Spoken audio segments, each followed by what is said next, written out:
بسم الله الرحمن الرحیم وَأَتِمُّوا الْحَجَّ وَالْعُمْرَةَ لِلَّهِ صدق اللہ العظیم۔ آج چونکہ یہ حج کا سیزن شروع ہو چکے، حاجی کرام جو ہے ابھی حج کی طرف جا رہے ہیں، تو میں نے سوچا کہ کچھ ان کے لیے نصیحت کرتا ہوں کہ حج جانے سے پہلے آپ نے کیا کیا چیزیں کرنی ضروری ہے۔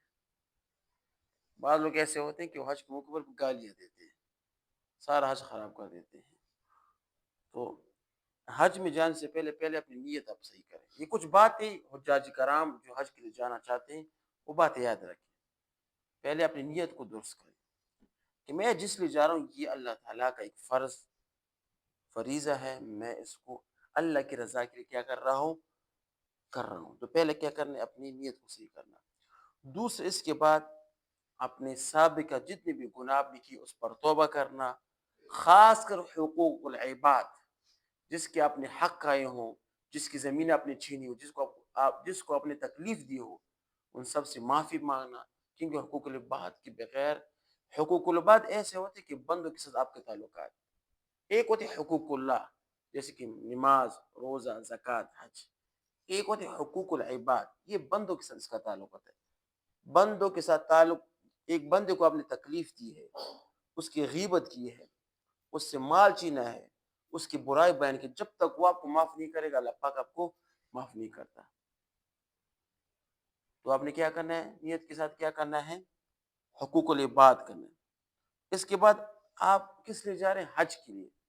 کہتے ہیں کہ جس طرح نماز فرض ہے اس طرح نماز کی مسائل سیکھنا بھی فرض ہے۔ کہتے ہیں جس طرح زکوٰۃ فرض ہے، زکوٰۃ کی مسائل سیکھنا بھی فرض ہے۔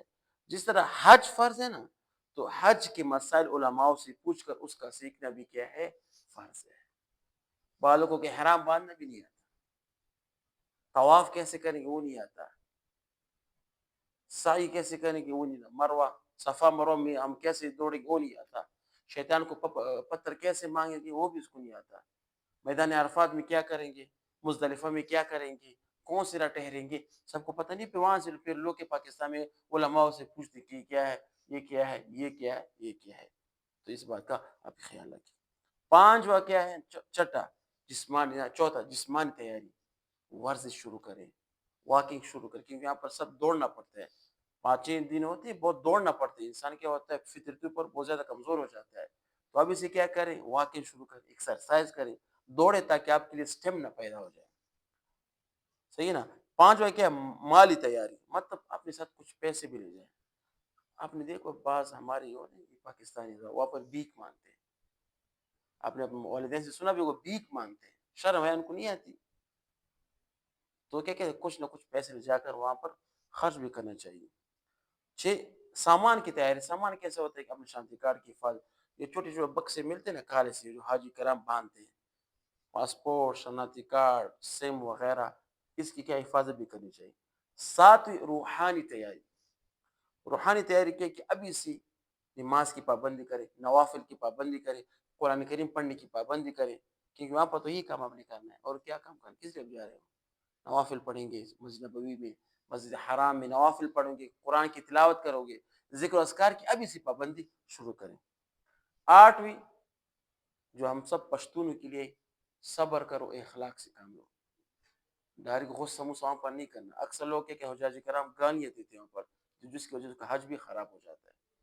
تو صبر اور اخلاق کے ساتھ اپنے وہاں پر پیش آنا ہے۔ جو آپ سے بدتمیزی کرے بس آپ دیکھیے، صبر اور اخلاق کی مشق ابھی سے کریں، صبر اور اخلاق کا درس ابھی سے سیکھیں۔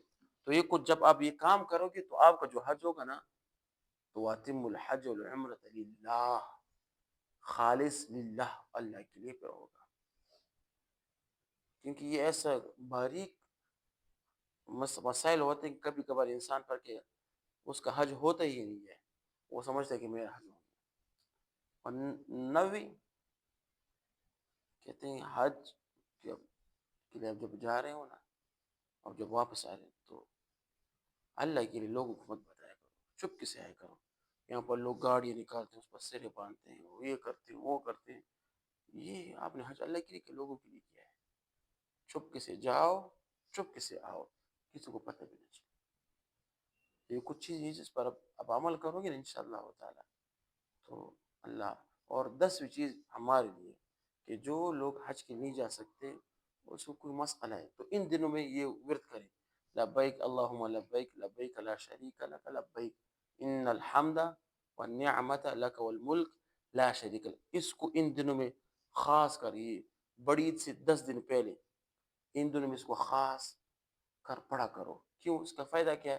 اللہ پاک آپ کو حج کی توفیق عطا فرمائے گی. یہ مجرب وظیفہ ہے، کہتے ہیں جو بھی حج کے دوران یہ وظیفہ کرتے ہیں نا، اللہ پاک اس کو حج کرنے کی توفیق عطا فرماتے ہیں. یہ وظیفہ بھی آپ کریں. واخر دعوانا الحمدللہ.